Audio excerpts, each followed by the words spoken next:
Hello दोस्तों, बंधु classes में स्वागत है। तो आज हम राष्ट्रीय आंदोलन या इंडियन नेशनल मूवमेंट का पार्ट 2 देखेंगे, जो आपके आगामी एग्जामों के लिए काफ़ी महत्वपूर्ण प्रश्न होने वाले हैं। तो वीडियो को अंत तक जरूर देखिएगा। तो आइए आज के सेशन का पहला प्रश्न देखते हैं। पहला प्रश्न है, वर्ष 1938 में भारतीय राष्ट्रीय कांग्रेस के हरिपुरा अधिवेशन की अध्यक्षता किसने की थी? तो राष्ट्रीय कांग्रेस का प्रथम बार अध्यक्ष किससे बनाया गया था 1938 में? सुभाष चंद्र बोस को, यानी सुभाष चंद्र बोस ने ही राष्ट्रीय कांग्रेस के हरिपुरा अधिवेशन की यानी 1938 में क्या की थी? अध्यक्षता की थी। कौन? सुभाष चंद्र बोस ने। नेक्स्ट क्वेश्चन देखते हैं। निम्नलिखित में से कौन लगातार 6 वर्षों तक भारतीय राष्ट्रीय कांग्रेस का अध्यक्ष था? तो 6 वर्षों तक लगातार 1940 से लेकर 1940 से लेकर लेकर 1946 तक का, यानी 1946 तक का मौलाना अबुल कलाम आजाद, यानी मौलाना अबुल कलाम आजाद क्या थे? कांग्रेस के राष्ट्रीय अध्यक्ष थे। मौलाना अबुल कलाम आजाद हो जाएगा। नेक्स्ट क्वेश्चन देखते हैं। गांधी जी का यह कथन कि यह आगे की तारीख का चेक था जिसका बैंक नष्ट होने वाला था, संबंधित है। तो यह स्टेटमेंट किसके लिए कहा था? क्रिप्स मिशन योजना से जो संबंधित यह कथन है। और क्रिप्स मिशन योजना के बारे में महात्मा गांधी ने यही स्टेटमेंट दिया था कि यह आगे की तारीख का चेक है जिसका बैंक नष्ट हो चुका है। ठीक है, यह किसके लिए कहा था? क्रिप्स मिशन योजना के लिए। नेक्स्ट क्वेश्चन देखते हैं। नेक्स्ट क्वेश्चन है, जन गण मन पहली बार किस अवसर पर गाया गया था? एक तरह से कहा जाए, कांग्रेस ने अपने अधिवेशनों में किस अधिवेशन में जन गण मन पहली बार गाया था? तो यह पहली बार कांग्रेस के द्वारा अपने राष्ट्रीय अधिवेशन में, भारतीय राष्ट्रीय कांग्रेस का अधिवेशन 1911 में जो आयोजित किया गया था, इसी अधिवेशन में कांग्रेस ने पहली बार जन गण मन को क्या किया था? गाया था। नेक्स्ट क्वेश्चन देखते हैं। भारतीय राष्ट्रीय कांग्रेस के निम्नलिखित अधिवेशनों में से किसकी अध्यक्षता विजय राघव चेरियार ने की थी? यानी विजय राघव चेरियार जो है, इनमें से कौन से अधिवेशन की अध्यक्षता की थी? तो विजय राघव चेरियार जो है, यह जो है नागपुर अधिवेशन 1920 की अध्यक्षता की थी। यानी विजय राघव चेरियार जो थे, नागपुर अधिवेशन जो हुआ था 1920 में, इसके अध्यक्ष बनाए गए थे। नेक्स्ट क्वेश्चन देखते हैं। इनमें से कौन उपराष्ट्रवाद के उल्लेखनीय नेताओं में से नहीं था? यानी यहां उपराष्ट्रवाद का मतलब एक तरह से कहा जाए उग्र राष्ट्रवाद या गरम राष्ट्रवाद के नेतृत्व की बात कर रहा है। तो गोपाल कृष्ण गोखले जो थे, या उग्रवाद के ना होकर या नरम दल राष्ट्रवाद के नेता थे। तो कौन हो जाएंगे? गोपाल कृष्ण गोखले हो जाएंगे। अगला प्रश्न देखते हैं। राष्ट्रीय आंदोलन में निम्न में से किसको नरम दलीय के तौर पर नहीं जाना जाता है? यहां सीधा सीधा आपसे क्वेश्चन पूछा कि नरम दलीय के नेता कौन नहीं थे? तो गोपाल कृष्ण गोखले इसमें भी हो जाएगा, गोपाल कृष्ण गोखले। नेक्स्ट क्वेश्चन देखते हैं। निम्नलिखित में से किसने महाराष्ट्र में गणपति उत्सव का ऐसा कायाकल्प किया कि वह एक राष्ट्रीय उत्सव हो गया और उसका स्वरूप राजनैतिक हो गया? तो यह किसके द्वारा किया गया था? बाल गंगाधर तिलक के द्वारा। बाल गंगाधर तिलक ने महाराष्ट्र में, यानी महाराष्ट्र में दो उत्सव शुरू किया था। पहला उत्सव तो हो जाता है गणपति उत्सव हो जाता है, और दूसरा उत्सव होता है शिवाजी उत्सव, यानी शिवाजी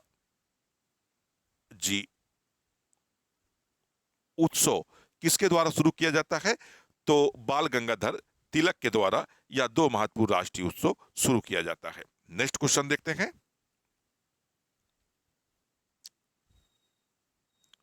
निम्नलिखित में से किस आंदोलन के कारण भारतीय राष्ट्रीय कांग्रेस का विभाजन हुआ जिसके परिणाम स्वरूप नरम दल और गरम दल का उद्भव हुआ? यानी वह कौन सा राष्ट्रीय आंदोलन था जिसके कारण कांग्रेस में नरम दल और गरम दल की उत्पत्ति हुई? तो स्वदेशी आंदोलन।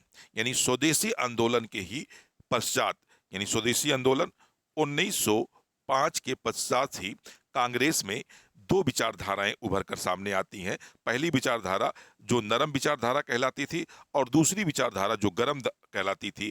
इनका जो स्पष्ट विभाजन हो गया था वह कांग्रेस के 1907 अधिवेशन यानी सूरत का एक अधिवेशन हुआ था। इसी में दो दल यानी स्पष्ट रूप से नरम दल और गरम दल का आपस में विभाजन हो गया था।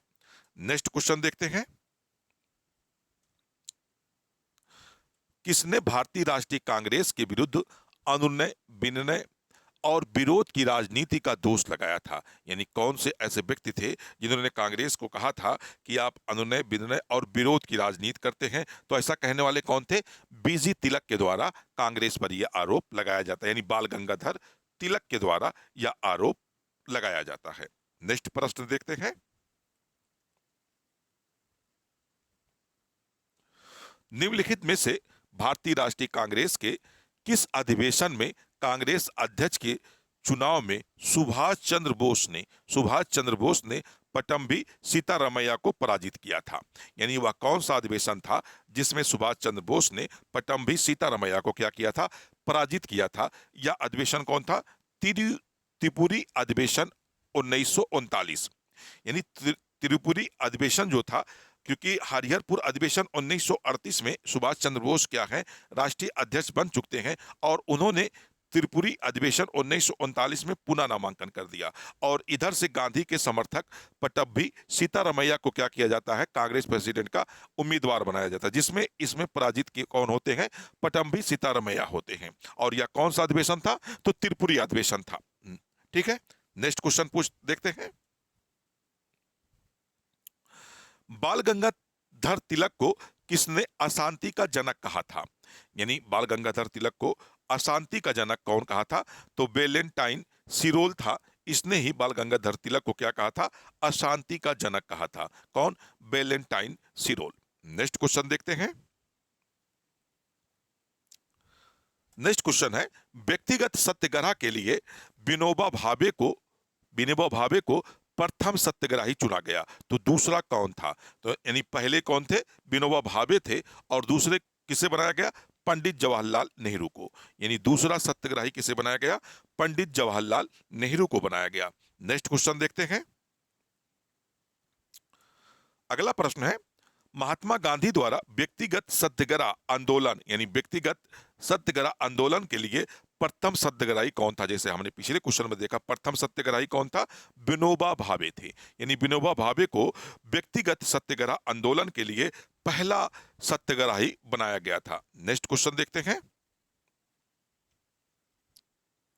भारतीय मुसलमानों के पृथक राज्य के लिए पाकिस्तान शब्द का प्रयोग सबसे पहले किसने किया था? यानी पाकिस्तान शब्द का प्रयोग सर्वप्रथम किसने किया था?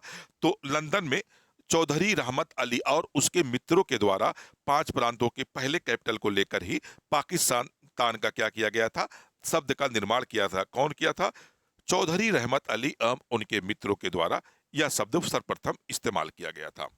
नेक्स्ट प्रश्न देखते हैं। निम्नलिखित में से वह कौन व्यक्ति था जिसने विदेश में गणतंत्रात्मक सरकार की स्थापना की थी? तो किसने विदेश में ऐसे सरकार की स्थापना की थी? तो महेंद्र प्रताप के द्वारा अफगानिस्तान में।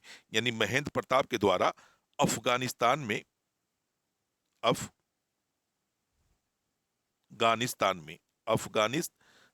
क्या था? इस सरकार का गठन किया गया था। यानी गणतंत्रात्मक सरकार का गठन महेंद्र प्रताप ने अफगानिस्तान में किया था। नेक्स्ट क्वेश्चन देखते हैं। कामागाटा मारू प्रसिद्ध है, तो कामागाटा मारू क्या था? यह एक जलपोत था जिससे सिंगापुर से कुछ जल यात्री या सिख यात्री क्या थे? कनाडा की यात्रा पर गए थे। वहीं से राष्ट्रीय आंदोलन का नेतृत्व करने का इनका इरादा था, लेकिन कनाडा सरकार ने कामागाटू मारू को क्या किया? अपने प्रदेश में एंट्री नहीं दी थी और इसी कारण यह कामागाटा मारू जो है काफी प्रसिद्ध था। और यह क्या है? एक जहाज है, यानी जलपोत है, एक जलपोत के कारण। नेक्स्ट क्वेश्चन देखते हैं।